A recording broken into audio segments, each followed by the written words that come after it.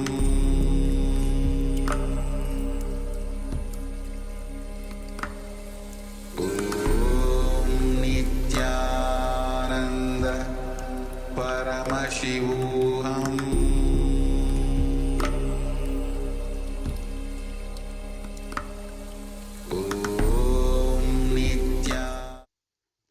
Now, slowly return to your physical body. Start to wiggle your fingers and toes. Rotate your wrists and your ankles. Move your arms and legs. Pull your knees up towards your chest and circle your legs with your arms and rock your body from side to side. Slowly return to a comfortable seated position.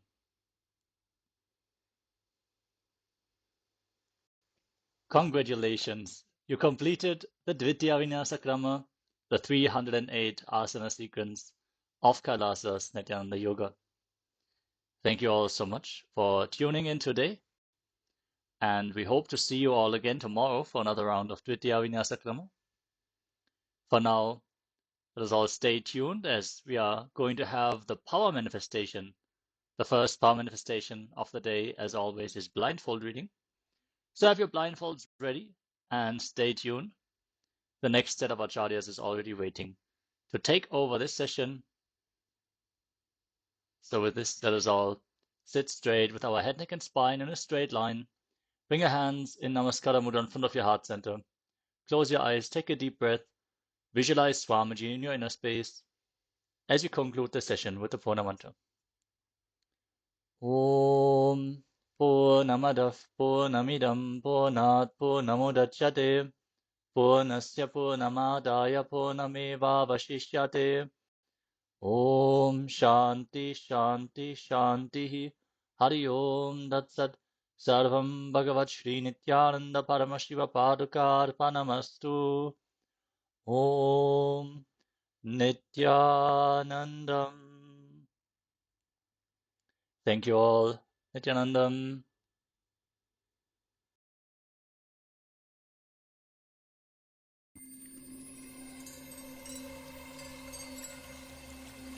I welcome you all with my love and respect.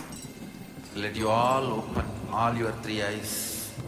Om Nityananda Paramashivoham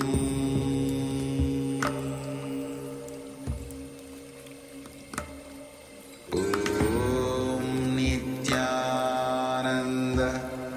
Paramashivoham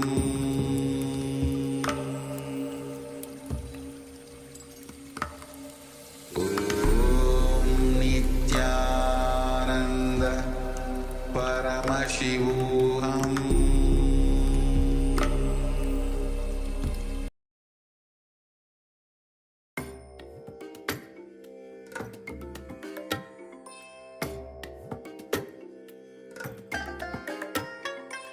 I bless you all.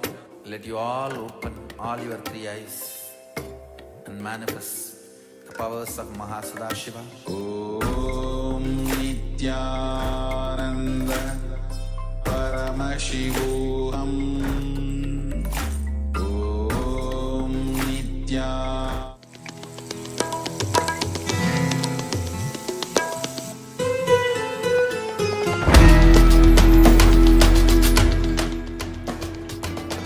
The ferociousness of seeking is powerful enough, like the fire of Kalabhairava, to burn everything which need to be burnt and destroyed inside you. Laziness, tiredness, boredom, everything which need to be taken out of you can be just like that burned. How many microseconds it will take for negativity to disappear in front of Kalabhairava's ferociousness? Not even micro millisecond.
ferociousness of seeking is powerful enough, like the fire of Kalabhairava, to burn everything which need to be burnt and destroyed inside you.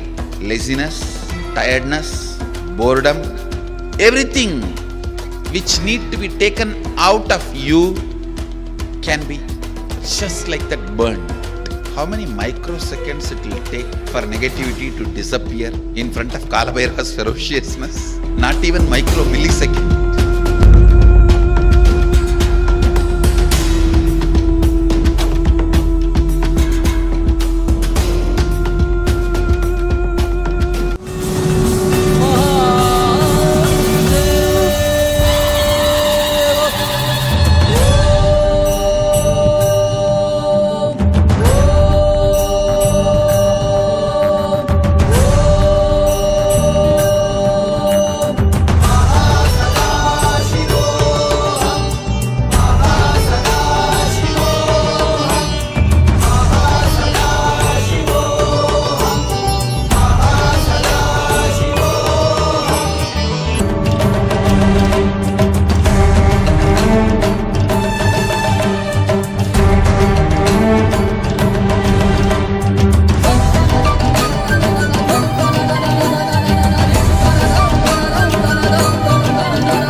The ferociousness of seeking is powerful enough, like the fire of Kalabhairava, to burn everything which need to be burnt and destroyed inside you.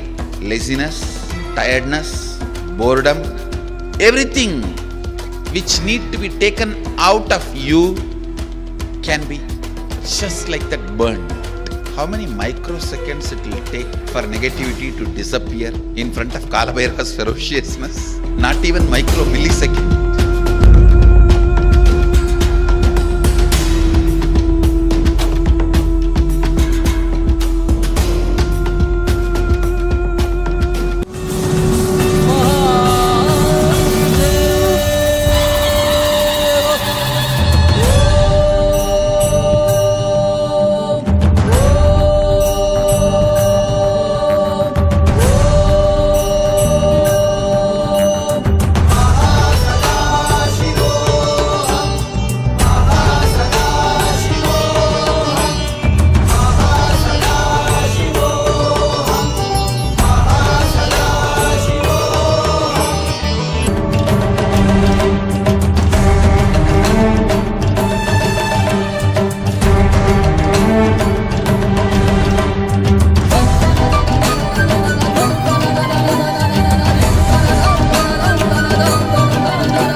The ferociousness of seeking is powerful enough, like the fire of Kalabhairava, to burn everything which need to be burnt and destroyed inside you.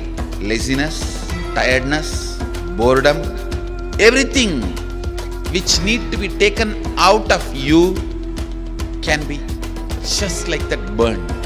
How many microseconds it will take for negativity to disappear in front of Kalabhairava's ferociousness? Not even micro millisecond.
The ferociousness of seeking is powerful enough, like the fire of Kalabhairava, to burn everything which need to be burnt and destroyed inside you. Laziness, tiredness, boredom, everything which need to be taken out of you can be just like that burned. How many microseconds it will take for negativity to disappear in front of Kalabhairava's ferociousness? Not even micro millisecond.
The ferociousness of seeking is powerful enough, like the fire of Kalabhairava, to burn everything which need to be burnt and destroyed inside you.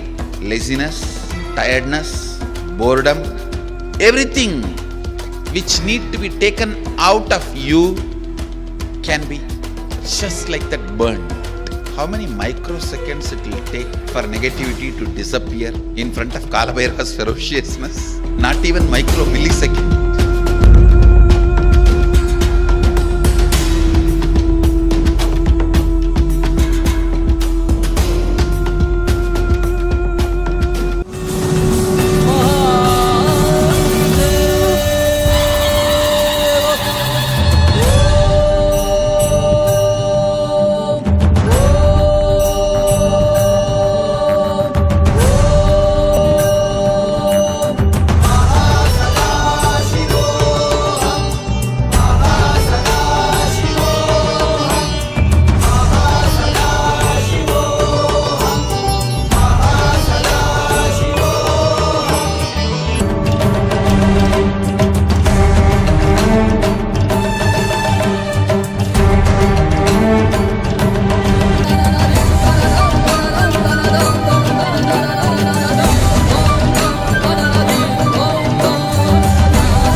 The ferociousness of seeking is powerful enough, like the fire of Kalabhairava, to burn everything which need to be burnt and destroyed inside you.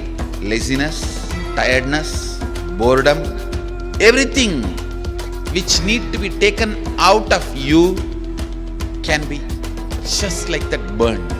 How many microseconds it will take for negativity to disappear in front of Kalabhairava's ferociousness? Not even micro millisecond.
ferociousness of seeking is powerful enough, like the fire of Kalabhairava, to burn everything which need to be burnt and destroyed inside you. Laziness, tiredness, boredom, everything which need to be taken out of you can be just like that burned. How many microseconds it will take for negativity to disappear in front of Kalabhairava's ferociousness? Not even micro millisecond.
The ferociousness of seeking is powerful enough, like the fire of Kalabhairava, to burn everything which need to be burnt and destroyed inside you.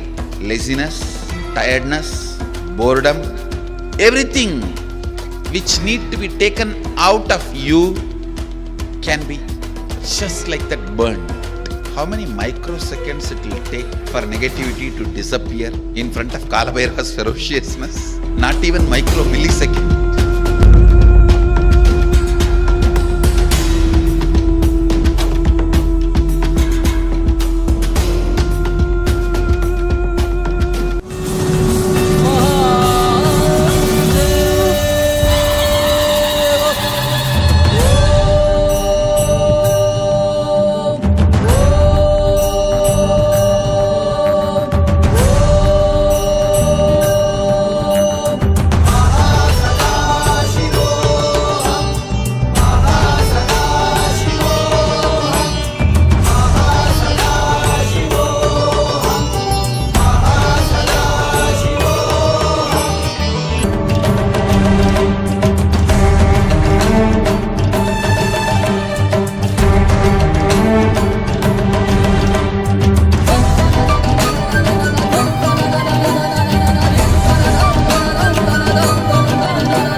The ferociousness of seeking is powerful enough, like the fire of Kalabhairava, to burn everything which need to be burnt and destroyed inside you.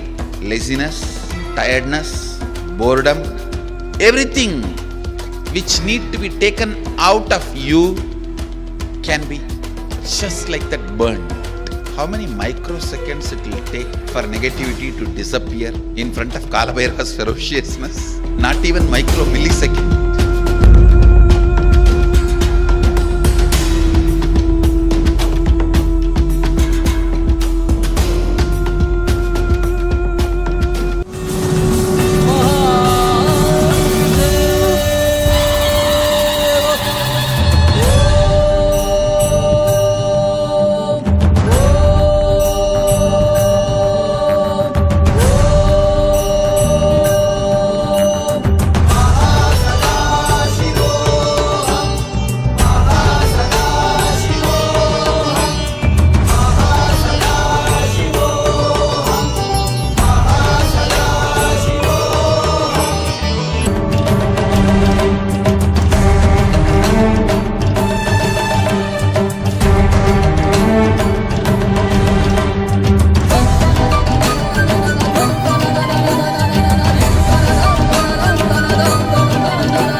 ferociousness of seeking is powerful enough, like the fire of Kalabhairava, to burn everything.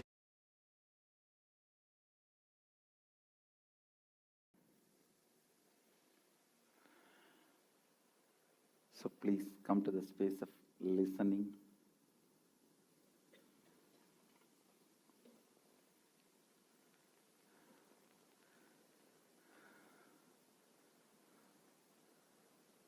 I'm not going to tell you any story.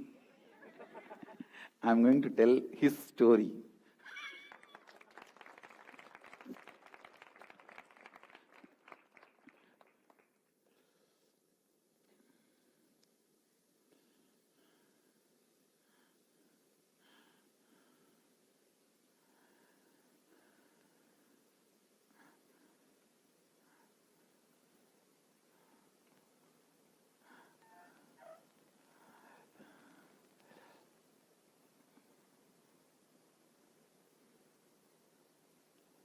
Yes. Please sit straight. Come to the space of listening. I don't know, you can call this as a story of devotion, a story of emotion, or story of love, or whatever. One thing I tell you, I'll describe as it happened. I'll describe as it happened. Whatever you want to learn from it, you learn. Whatever you want to pick up from this, you can pick up. It's like two fellows heard Harichandra's story. One fellow said, I realized truth is the supreme. You should always be speaking truth. The other fellow said, oh, for emergency, you can sell even your wife.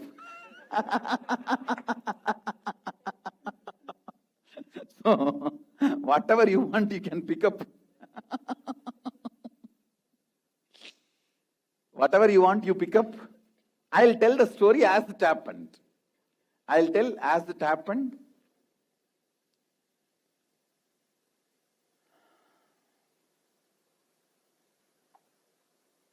So it was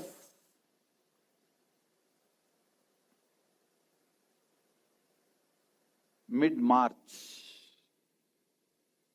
When I was 11, usually I spend all my time in the temple. Very rarely I go to school. And even if I go, I create such a ruckus in the school. Teachers tell you don't come, better. Better don't come. And after that again I don't go there. Sometimes even months. You will be surprised. Once actually, I should tell this story to tell you about my attendance to the school. Now, once I saw this Nandanar movie. That's a movie, like one devotee want to go to a Shiva temple, Chidambaram, and he asked permission from his boss. The boss is not ready to give permission. And saying later, finally, somehow he crosses all the obstacles by his will persistence. It is like inner awakening only. How you cross all your will persistence and reach here. Same way, he crossed all his barriers through will persistence and goes and asks the darshan of Chidambaram Nataraja. It's a very beautiful story. It's a very sweet movie of an innocent devotion of a devotee, a commitment of a devotee. And it is too sweet and too beautiful. So when I saw that movie, I got into the mood that as if I am the Nandanar. And I have to have all that struggle to reach Chidambaram. I also want to go and see the Chidambaram, but I don't have any struggle. I don't have any problem. But too easy looks too empty. And I was thinking, I also must be having all these problems. But when I don't have any problem. And I wanted to create a problem and make my devotion look big. So I thought my school will never give permission, and as if the school permission matters. I went with all my arguments, completely prepared, to my class teacher, and I stood in front of him and said, I watched Nandanar movie, and I also want to go to Chidambaram. And with all my long story, almost having tears in the eyes and describing, the young teacher got so angry. I thought, yes, now I have a problem. Teacher is not going to give me permission. So I can use all my will, persistence. But teacher got so angry. You have been moved to the next class 1 year before. I am not your teacher.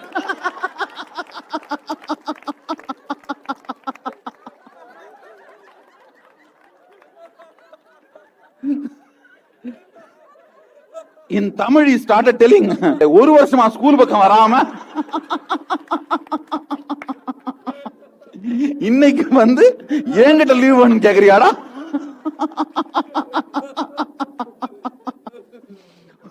உன்னை எச்சம்ட்ட முறை வைக்கணும்டா. Means I will translate. And 1 year you did not even come to school side, and now you are coming and acting as if you want to leave, and long before you have been moved to the next class. You don't even know who is your class teacher. So I have to go and tell this to my headmaster. I have to complain about this to your headmaster. So this is my attendance. This is my attendance school history. And finally I got really fed up. Oh God, there is no problem at all then.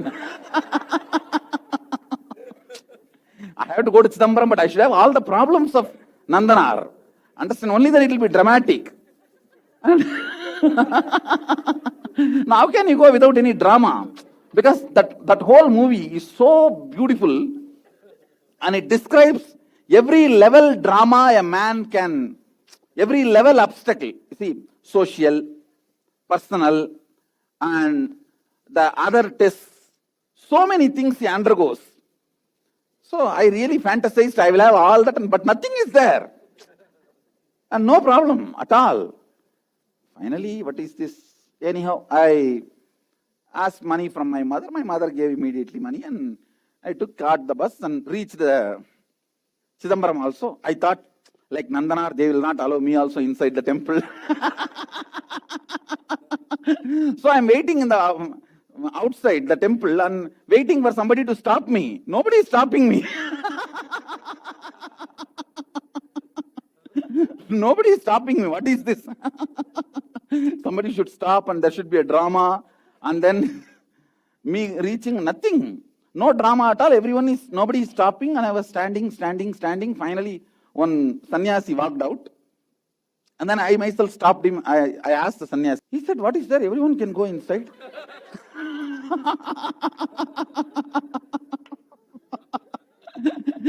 It became too much. And then I started asking him more and more questions. Oh, everyone is allowed inside. Well, then why they did not allow Nandanar? He said that is those days. And I did not even understand that so much time has passed. See, when I saw that movie happened around 400-500 years before. Means that story, Nandanar, happened at least 500 years before. So I did not even understand that so much of time has passed. May not be 500, I think at least 1,000 years. It may be 1,000 years before, because Sundara is talking about him. Sundara himself is 1,000-year-old, at least 1,000 year. So must be more than 1,000 years. So I did not even understand 1,000 years have passed. The whole situation is different. And I am not even from that community. And then I started asking this sadhu, oh, I am from Adisheva community, will they allow me inside? He said, I am the guru of your mutt, come. There is Adisheva mutt there. And he took me there, gave me food, and took me and made me have darshan. And it was so simple. I straight got into the Chitsabha. and had darshan and had lunch and stayed, had a good vacation and came back.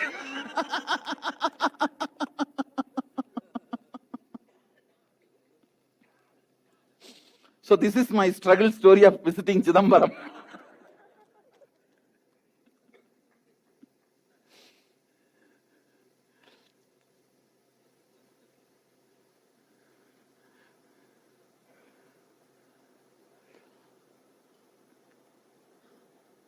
It was March when I was 11 years.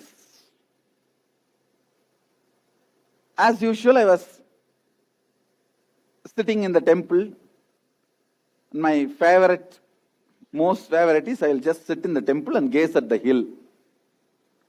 I can sit not hours or days, years I can sit gazing at Arunachala.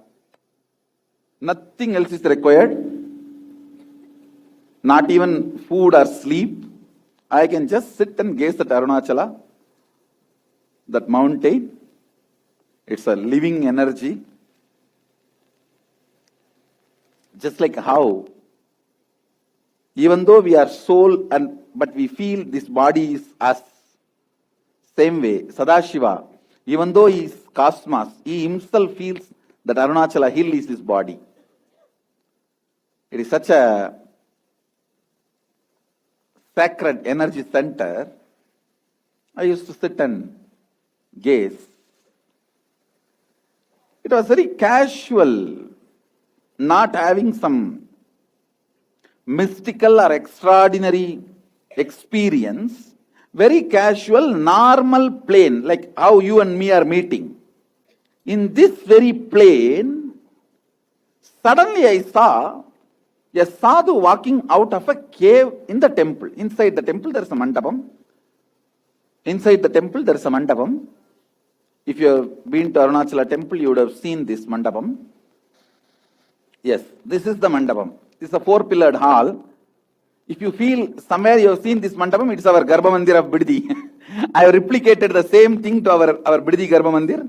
The present, the deity, this mandapam is replica of this mandapam. See, there is a small one below. Do you guys see? The big mandapam, and then there is a small one below that actually looks like a cave. It looks like a cave actually. From that inside, one sadhu came out. Yes, you can see exactly.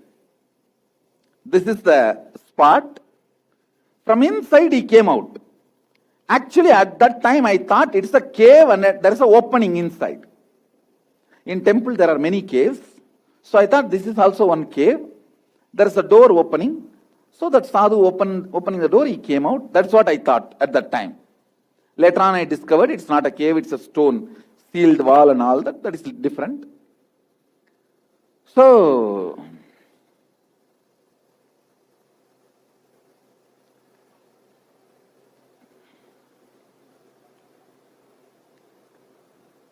young sadhu, shining, literally the skin was shining. Light was getting emitted from the skin.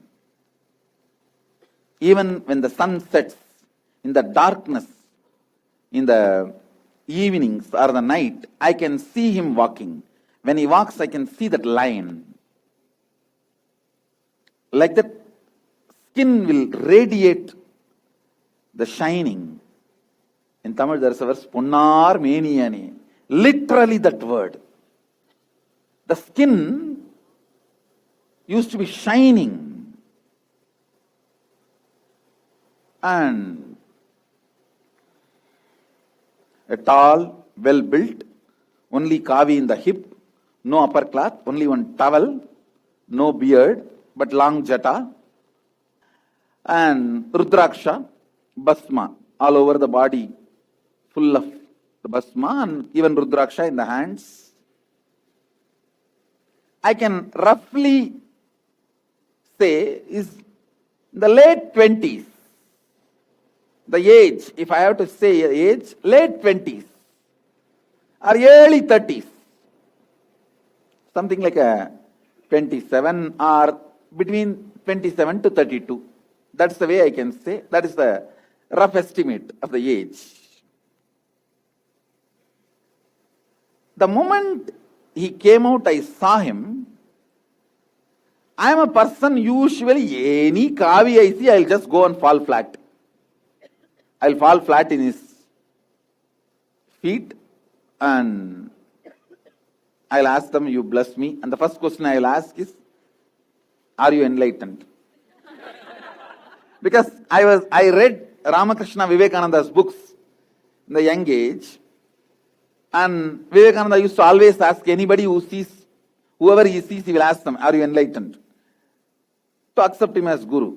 So I also will do the same thing. Whoever I see, I'll ask first question, are you enlightened? And I'll ask, or have you seen Shiva? These are the things first I will ask. So I went and fell at his feet and touched his feet and took the pada thuli. It's a tradition that feet dust, you take it and apply on your forehead. So as usual, I took the feet dust and applied on the forehead and raised my head. First actually sparshan, only then darshan happened. First I touched his feet. I did not dare to raise the head and see him directly. First touched the feet and only then the head. I raised the head. I saw he's standing, a tall, shining form.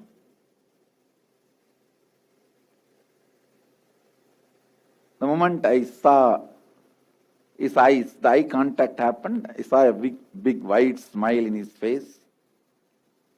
And then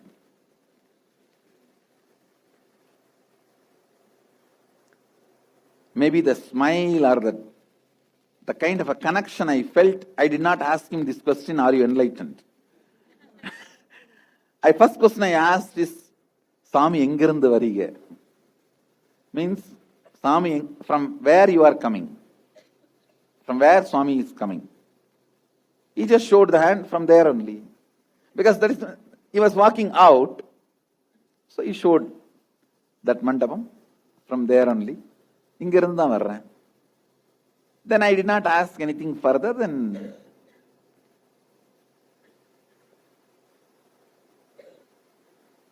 I started talking very simple things. Swami, koilella sutti paathirukingla? Means I started asking him that, have you seen this whole temple and how long you are residing? All these kind of questions. I assumed that he is residing in the cave in the temple. And Tiruvannamalai temple has multiple caves. Actually, I myself have seen at least 10 caves which leads you into the hill itself. If you walk through the cave, the opening will be in the hill. In the hill there will be one cave, you will come out there, from there. Like that, the underground paths and caves are there. So I thought he is residing in one of those caves. See, now when I see all his answers, it is always with the dual meaning. You can take it very casually also. For example, when I ask, have you seen this whole temple? From the beginning I am seeing. In Tamil he said, ஆரம்பத்திலிருந்து பார்த்துட்டு தான் இருக்கேன். So you can take it in a very light way that from the beginning he is seeing, or you can take it in a other way, from the beginning he is only seeing. So always the answers will be like a double. If I wake up for a second and try to catch the second meaning, he will try to bring to the normal, casual, common meaning. It's like a game. Please understand. See, it's like I can neither come to the confirmation or I can neither come to the conviction he is Sadashiva, nor I can come to the conviction that he is an ordinary man. Exactly where you are. The play will continue this way, that way, this way, that way, and the answer will come this way, that way.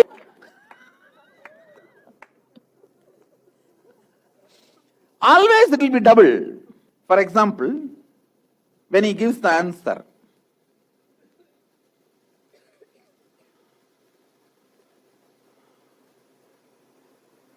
Swami, how long you are staying here?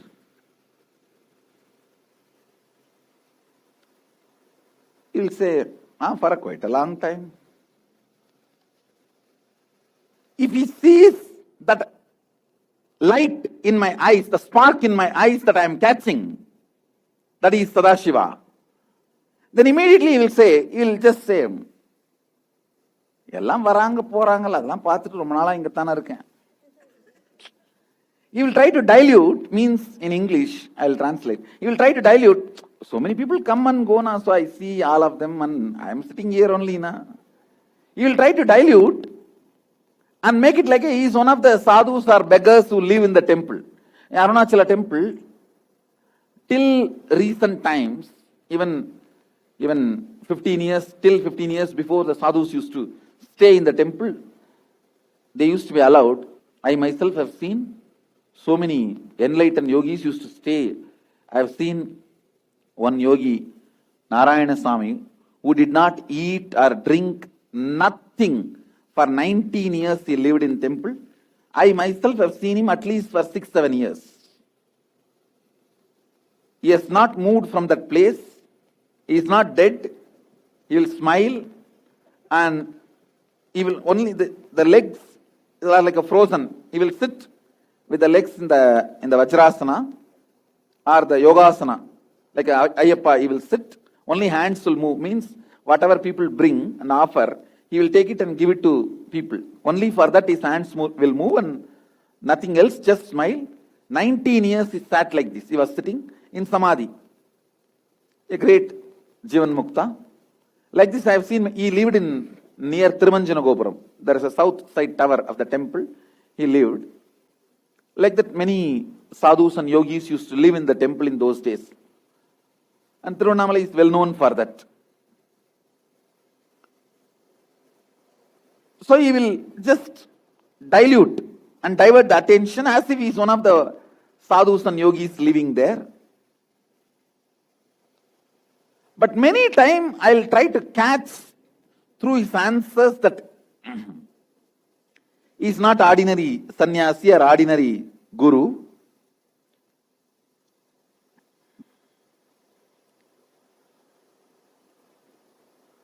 And I will try to verify whether I am only seeing him or even the watchman, temple watchmen, they will come every day for rounds to clean up or before locking the door. They will come for rounds. I will keenly watch whether they are also seeing him. So one day actually, I told one of the watchmen, see, the tradition is, if somebody has a Divya Sarira, it will not be reflected in mirror. So only physical things will be reflected in the mirror. So I told one of the watchmen, his daughter is actually studying with me in my class. And I told him, when you come today for a cleaning, you bring a mirror and walk around us and show the mirror. I want to see whether that Swami is reflecting in that mirror or not.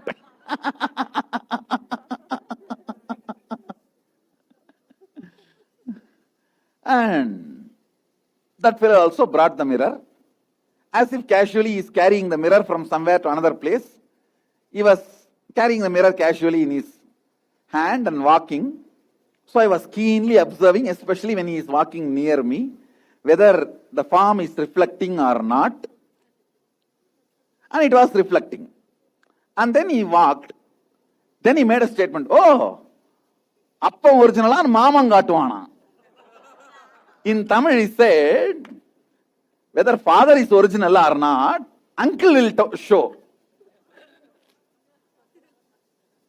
So actually he understood what I am trying to do.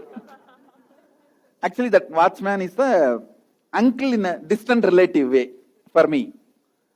See, the temple, it's a small temple town. Everyone will be related to you in some way. Especially if it's the same community. So he's some way uncle in a distant way. So he made a comment. Appa original or mamangatwana? Means whether father is original or not, uncle will show you. I actually understood that he understood the drama I am trying to do. And then I did not tell anything. I was just keeping quiet.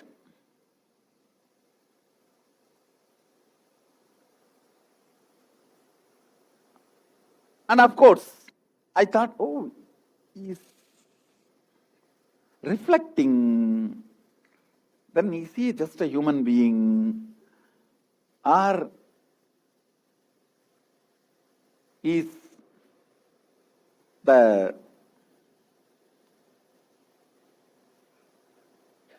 extraordinary being or a siddha or a yoga purusha or yogi who has come? Because the way he talks and all this whole dilemma and confusion.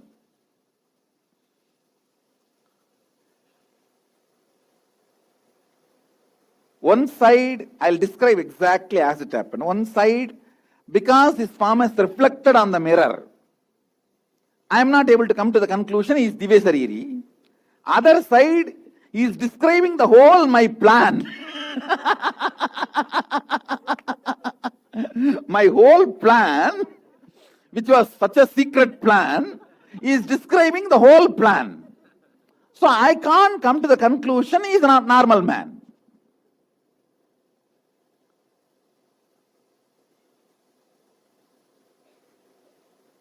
And whenever I bring food, he will always eat like a normal person. He will eat and he will also give me food, and we will eat from the same tukuchati. Tukuchati is our village carrier. It will be in brass. 2 carrier, one either rice, another one cup sambar, and one small cup for pickle, 1 cup for all the curry. All that they will keep. And so I'll bring. My mother is one great thing with my mother. Such an amazing serving person. And she will never question. If I say, I want to give food for 3-4 sadhus, give me food, she will not even ask who, where, anything. She will just cook and keep in that 2-3, that tukwali, and say, Sami, tukwali la vechirukanga eduthu po. That's all. So I'll carry and give food for him. He will eat regular food. Sometime he will go on, he will tell the temple Garbha Mandir, once they finish the Naivedyam, then they will do Aarti. After the Aarti, they will distribute the food. Only when it comes out for distribution, we will know what food it is. But he will tell me, hey, Puliyodara, nalla panirkananga. Kadiya batti teenacho na kattala, poi kondada. Means he will tell which family's Naivedyam that day, and he will say, go and bring. I used to wonder, this fellow has not gone to the cooking place. The cooking place, nobody is allowed. Only the Brahmins can cook. Tiruvannamalai temple follows a very strict community system. Only Brahmins can cook. Only Shivacharyas can do Naivedyam. And only that communities can do their responsibility. It is a pride also. And you will know nobody is paid. That's the funny thing. There is one community which takes care of the chariot, one community which takes care of the deepam. Each community has a responsibility. And so, I have never seen him going into the cooking room. And I have never seen him wearing Yajñobhavitam. So, I did not doubt, or I did not even think he is a Brahmin. So, he is not, I have never seen him going into the cooking room. It's called Madappalli. He has neither gone to the cooking room and nor he is wearing Yajñobhavitam, so he is not a Brahmin. They will not allow inside. So, how he knows?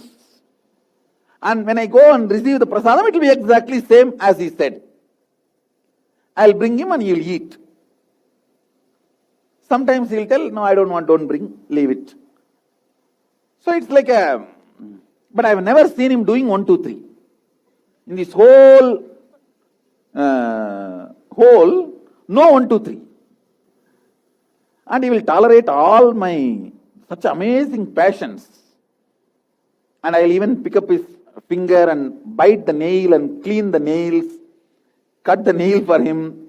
When I am not able to cut it, I'll carry this small blade. In those days, which they use for shaving, that 7 o'clock blade, that was the popular brand. So I'll use that 7 o'clock blade and cut his nails. And if I am not able to cut with that 7 o'clock blade, I'll bite directly through my teeth and clean. And with all the patience, he will sit. He will never. It must. So, I cannot sit if my Gurukul kid does that to me. If any one of my Gurukul kid does that, I cannot sit. But he will sit with so much of passions and the detailing with which he will explain, tell the stories or make me understand certain concept. It's an elaborate relationship, not just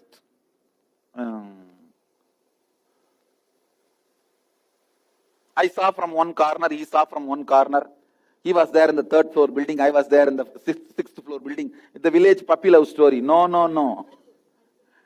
It was an elaborate, amazing relationship story.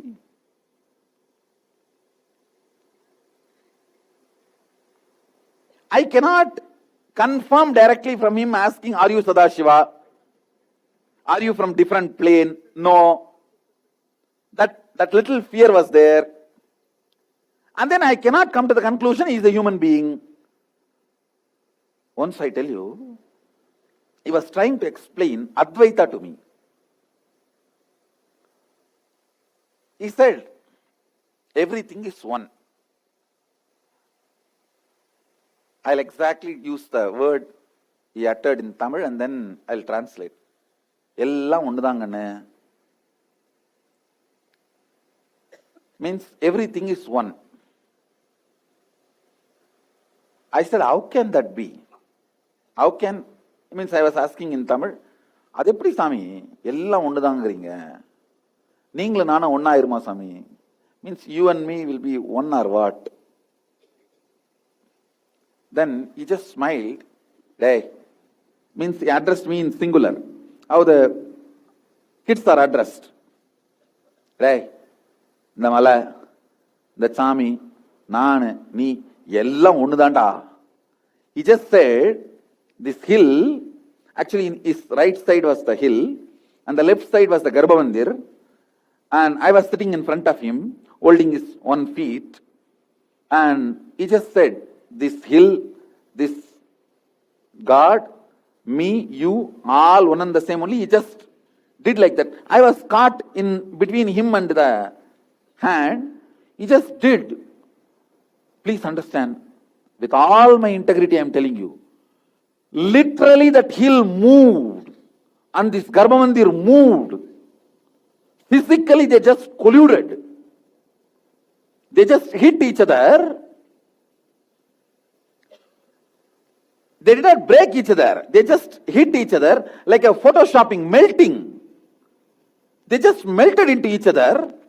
And I saw he, me, that all these 4 just melted into one.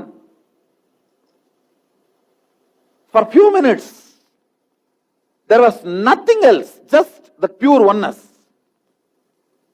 And when he took the hands back, all of them just went and sat in his place. In that Matrix movie, in the last scene, how he stops the bullet and how just he, literally that. I saw everything in front of me. He handles it like a Photoshop. Touch screen. How we handle the touch screen. After this experience happened, I am 100% sure he is not a human being. But I cannot confirm. Because whatever I had many ideas. You see, I have heard from many people. Vallalar's palm will never fall in the mirror. He's a Divya Sarira. So all that, whatever I heard, with all that I will try to check. And he will not fall into any one of that category. Any one of that. In any of the exams I try to check him out, it will always end up in, me feeling shy, and he will always bunk the whole thing I try, he will just collapse the whole thing. Not only collapse, he will tease me. And he will tease in such a way that he knows all the drama I am doing behind him. He will make fun of me in such a way, see, just like this watchman.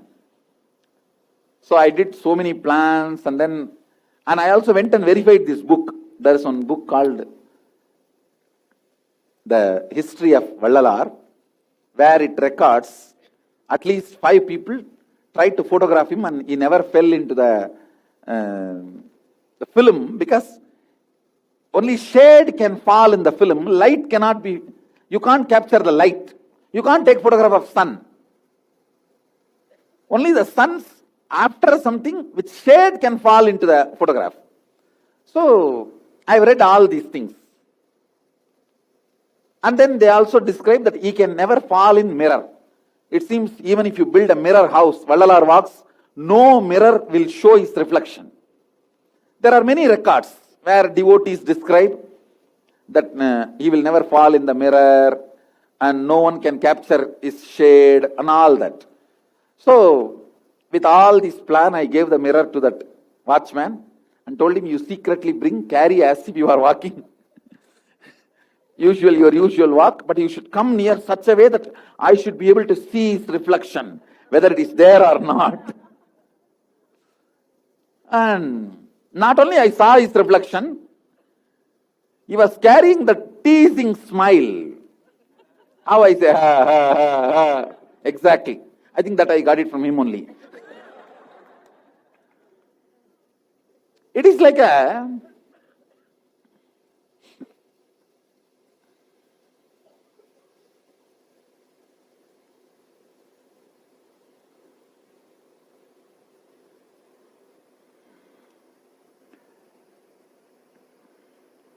see, the sweetness of relationship, listen carefully, the sweetness of relationship is so beautiful. I do not want to hurt him in any way, but the curiosity is so much, I can't keep quiet without verifying who he is. It is like I don't know what example to give. Maybe I can give you roughly this example.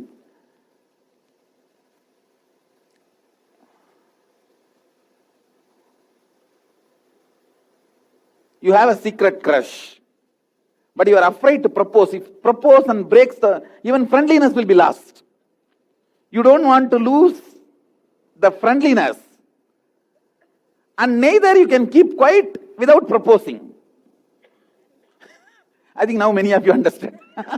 If I tell in your language, it is like I can neither keep quiet without confirming his identity, nor I can take the risk of hurting him. Doing some stupid thing to discover his identity and lose his relationship. So this continued at least for 3-4 months, but the relationship became so strong. I should tell you, in the night when the temple is locked, I'll be asked to go out by the watchman, and I'll go to the house. In the home we used to have that big alarm clock, which will wake up one street. I don't know how many of you have seen. It will be like this round, and you move, actually the alarm itself will be moved for what you have to do that every day when you fix the alarm clock. I don't know how many of you have seen that. And in the morning it will ring, and it will wake up the whole full street. So the moment I go home, It will be usually 11:30, 12 o'clock. That's the time they'll close the third prakaram. So when I go back and sit, I'll be waiting for next day morning when they will open the temple. 4:30 they will open. I'll be waiting when I can see him again. And I'll feel, I think this watch is not moving. Because every 10 minutes I will see, what time? And I'll even change the clock. I'll change the time. But if I change the time, the watchman is not going to open the door. It will be like when I sit with him, from morning till night, I don't know how the time flies. But when I am out of him, even that night few hours will look like a long gap. How many of you feel I am describing you? You are all in love. That's the confirmation. It is like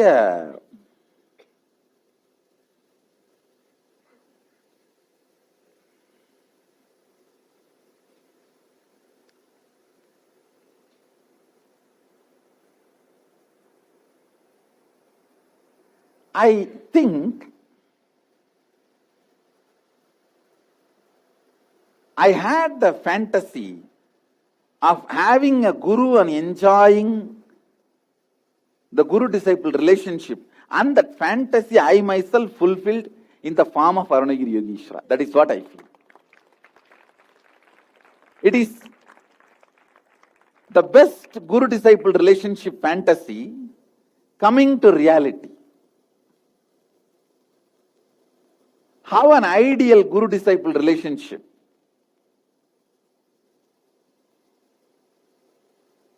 If I have to describe in few lines, that is what an ideal guru-disciple relationship,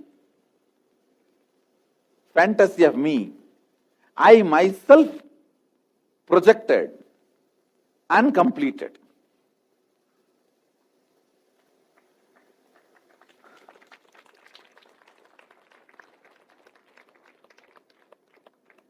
See, first few days, it is like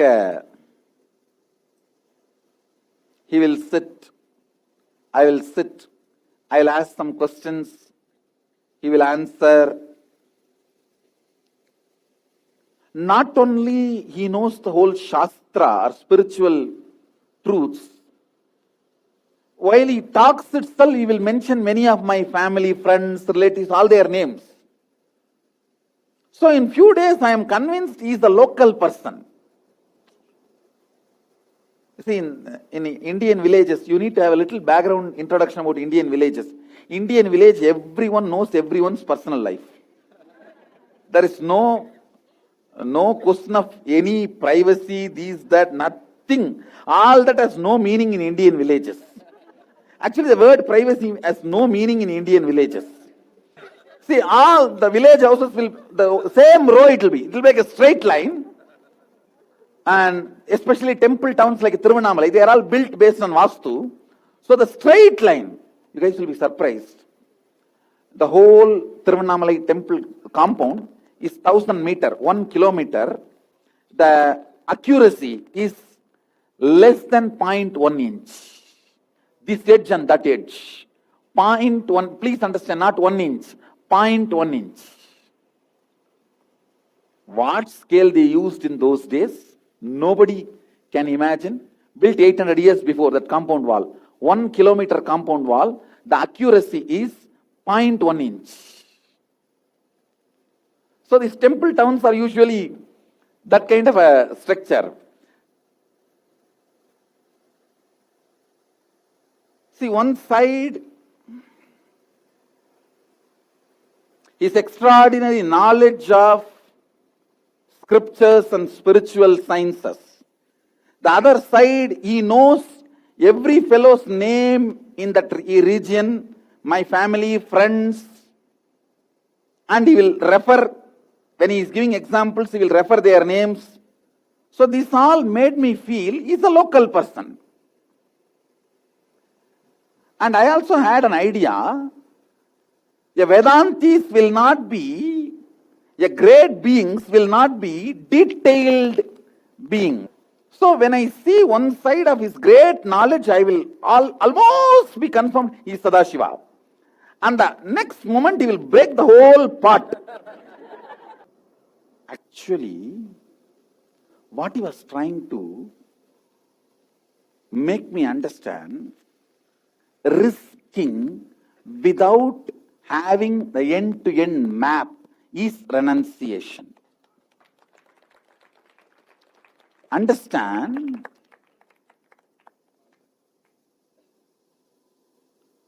the nervous system gets strengthened to receive the higher experiences only when you develop the courage of risking without knowing the whole blueprint or map. If you are always traveling with the clear blueprint and map, the system does not get stronger. System does not get stronger. The whole game he was trying to play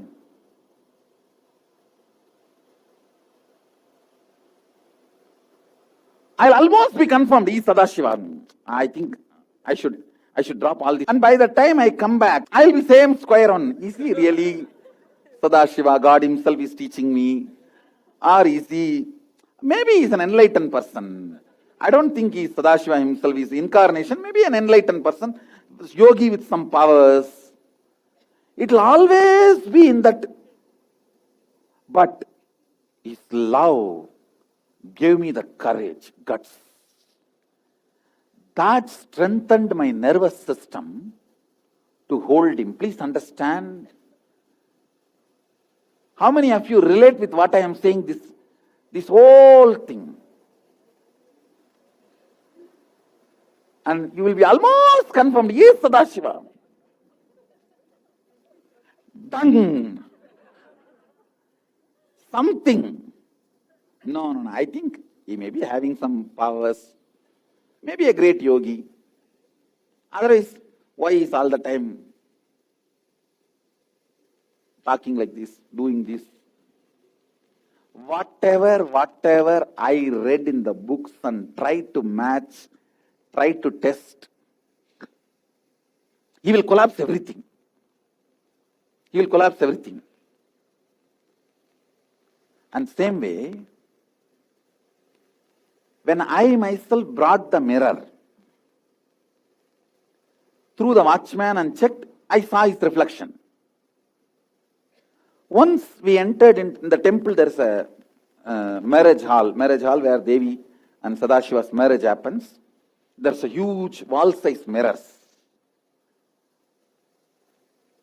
So that day, he was walking with me, holding my hands. We entered and we were walking. Front deity is there, back side wall-sized mirror and front side wall-sized mirror. Casually, I put my eyes, he was not there in the mirror. He was not there. Only I was standing. By the time I woke up and looked in this mirror, he was there.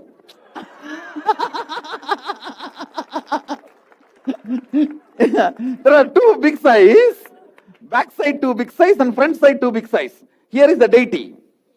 I was actually holding his little finger and he was walking. I casually saw he is not there.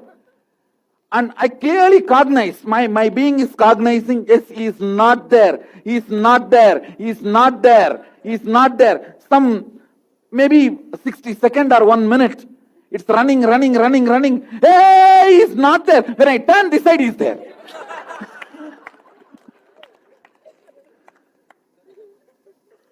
I just turned my eyes to see in that mirror, he is there. When I turned towards him,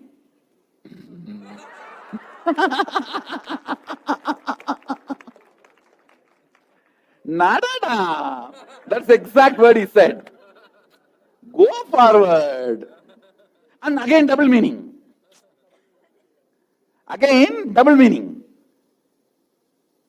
Nadada means he's actually holding my finger. So I can take in a colloquial way, Nadada summa anga inga paathirullama means without seeing this side and that side, walk.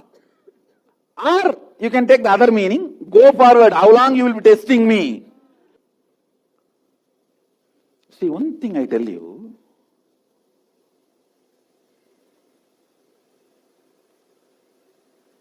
maybe whatever you all may go through with me, I myself needed to go through as my muscle memory and biomemory to teach for all you guys and to be compassionate when you guys go through this. I needed that.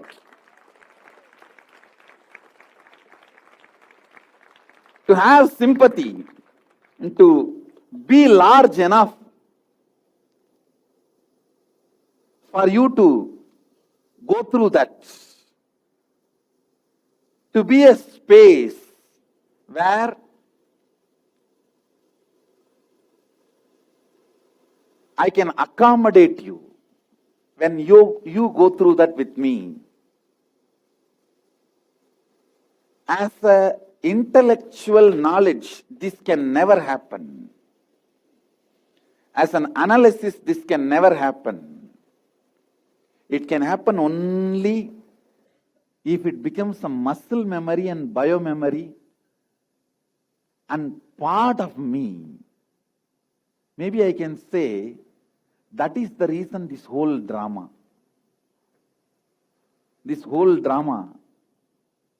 or this whole Tannaye Tan Rasittu, Tannaye Tan Rusittu, Tannaye Tan Pusittu, Tanakke Tananadu means enjoying me by me, tasting me by me, eating me by me, becoming me by me.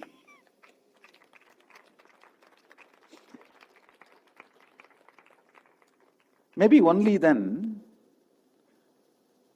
I will understand in a ground level, the reality level, what you guys go through in your journey.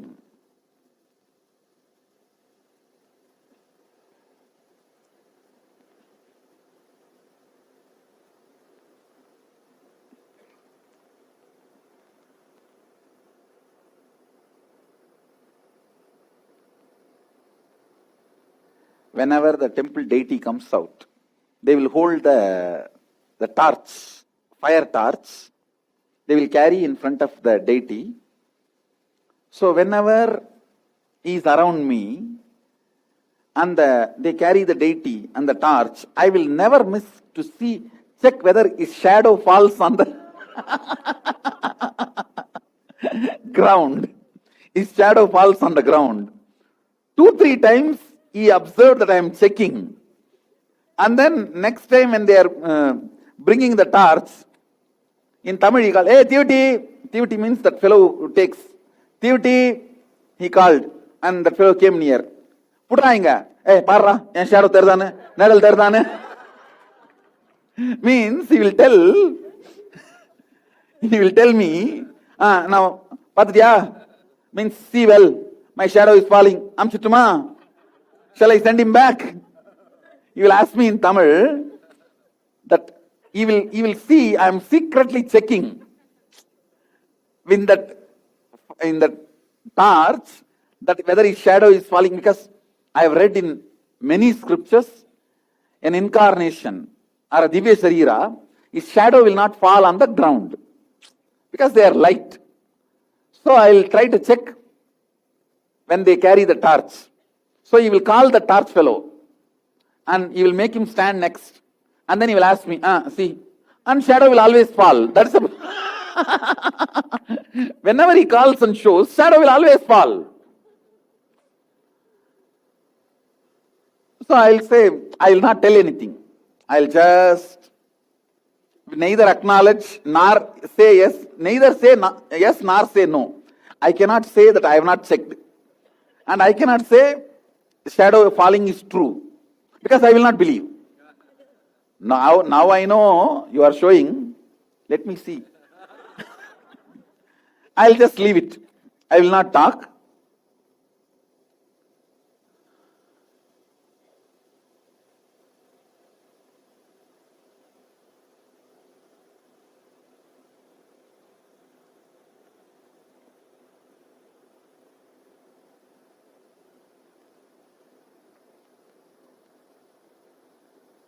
even when he teaches, maximum, if he utters 10 words, I am giving you an example, not that he will utter only 10 words, no. He will speak very long times and all. He has spoken sometime even without breaking 6-7 hours and all. 6-7 hours and all he will speak, explain one by one like this, he will speak that and all. Even if he speaks 10 words, I have seen like a 1 terabyte material will land in my system. For example, if he just says, Adharvana Vedam, the 4th chapter, it describes everything about how the Yagashala should be made. I will literally feel, I know the whole Adharvana Veda, and the part which he is telling, I can just verify, and say, yes. It is like whatever book he quotes, I will feel, I know that book already. It will open up from my brain, from my inside.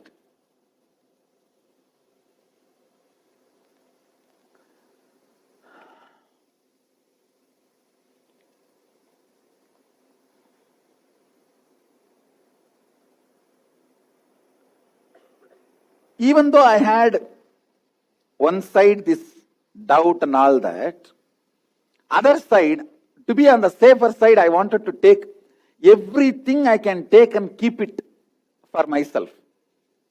And I have read Ramana Maharshi's books. Some of his disciples, they will write poetry or something about him, whatever advices, upadesha he gave, they will write and take it to him. If there is a spelling mistake or anything, Bhagavan himself will correct. So these disciples, just to get Bhagavan's handwriting, they will make purposely some mistakes. And then Bhagavan also will laugh and correct and say this mistake was made purposely, not by mistake. He will write that and give the notebook. Annamalai Swami used to do like that, and he has given that notebook to me. It is with me even now. It's there with me, with Bhagavan's own. Many places he will correct his handwriting, it is there. So when I read this, I got an idea. I should also get Arunagiri Ishwara's handwriting. So I started having a big notebook and started penning down whatever he says, the essence, like every day. And after 2-3 days, I went and showed him. He did not write anything. He just said, you correct this, and gave it to me. And, anyhow, but I did not keep quiet. And after 2-3 days, again I went and stretched. And of course, he picked up the pen and corrected, wrote something. And after 2-3 days, again I made purposely few mistakes and took it, and he corrected and gave the notebook and said, oh, eduthu vecha irundundrana po. He made a comment. Oh, if you take it and keep, you think you will keep it forever. It will be there forever. Actually, it is not there. It's not there. So many things my mother protected. Even when I left the house, this Arunagiri Ishwara's cloth, whatever we have now, is all because my mother protected all that. Somehow she knows this will all be useful for the world in the future. She protected and kept. This one is not there. Lot of things, at least around 200 products we have, 200 things related to my autobiography, various things. It's all protected by my mother. She kept all that in 2-3 trunk box and locked and protected it. But this is not there. Now I am trying to figure out where it is gone. Anyhow, but otherwise I have one Paduka set which I gave it to him and asked him, you please wear it and give me, I want to keep in the puja room. All the things which I took, him knowing, means with his knowledge, are still there. Things which I try to take without his knowledge, like my own plan, without telling him, they are not there. So we have his Paduka, the Vibhuti bag, all that which he used, and the kavi he gave. This actually he himself gave. I did not give him, he himself gave. And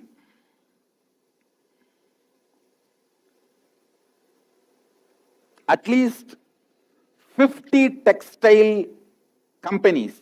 We sent a sample of this. I cut this. You can see a bit is cut. I sent a sample, this bit. I cut and sent a sample to 50 to find out which material it is. 3,600 types of fabrics are there on the planet Earth as on now. It is not falling under any one of that. 3,600 experiments we have done. This bit I cut and sent it to test. Still, because our earlier devotees were in the spinning mill field, we sent it to even up to London. Still, we are not able to find what fabric this material is. Neither silk, nor cotton, or terry cotton, or nothing. Still, we are not able to find what material it is. 3,600 tests it has gone through, this bit, which I cut and sent. Still, we are not able to find which material it is. And this cloth itself was given by him directly. I did not give or take. But the sandal padukas, that means the wooden sandal, and a vibhuti bag, I took it and asked him to wear, bless and give. I asked him that you use this, bless it and give, so I'll keep and worship. See, whenever I tell his story, I literally breathe him. Because I breathe him, all of you breathe him. That is why whenever I narrate his story, in the end, initiate people in unclutching, invariably everyone falls into that unclutching space. Because by the time I narrate this story, you are all entangled to that space, that plane. Even if you are hearing the story first time, you know it is happening in front of your eyes.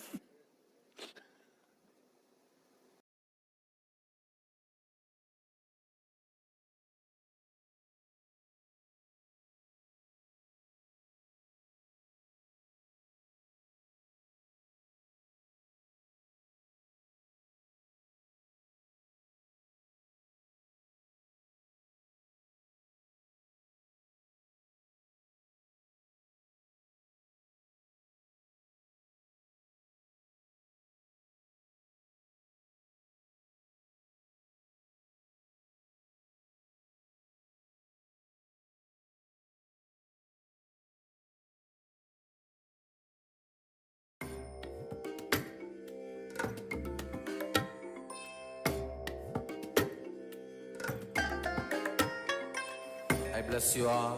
Let you all open all your three eyes and manifest the powers of Mahasadashiva. Om Nityananda Paramashivoham. Om Nityananda Paramashivoham. Om Nityananda Paramashivoham. Om Nityananda Paramashivoham. Om Nityananda Paramashivoham. Om Nityananda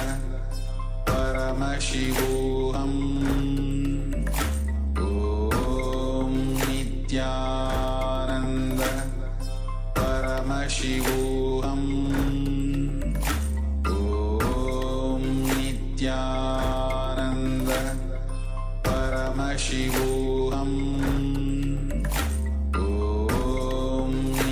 Om Nityananda Paramashivoham. Om Nityananda Paramashivoham. Om Nityananda Paramashivoham. Om Nityananda Paramashivoham. Om Nityananda